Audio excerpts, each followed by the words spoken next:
అమ్మ ఈరోజు స్కూల్లో నాకు తెలుగు సారు చెప్పిన విషయం ఏంటంటే కొన్ని నీతి కథలు నేర్చుకొని రామన్నారు. అయితే నేను చెప్తాను నాన్న, జాగ్రత్తగా విని నువ్వు రేపు స్కూల్లో అదే మీ మాస్టర్కి చెప్పు.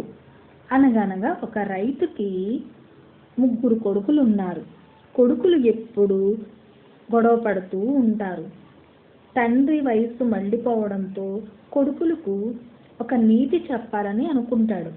రైతు తన కొడుకుల్ని పిలిచి వారికి ఒక కట్టెని ఇస్తాడు.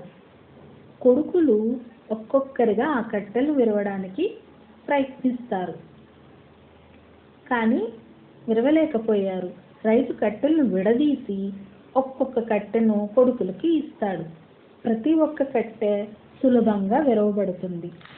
అప్పుడు రైతు, మీరు ఒక్కొక్కరిగా ఉన్నప్పుడు బలహీనంగా ఉంటారు, కానీ కలిసి ఉంటే బలంగా ఉంటారు అని చెబుతాడు. కొడుకులు తమ తప్పును తెలుసుకొని ఒకరినొకరు సహాయం చేసుకోవడం ప్రారంభిస్తారు.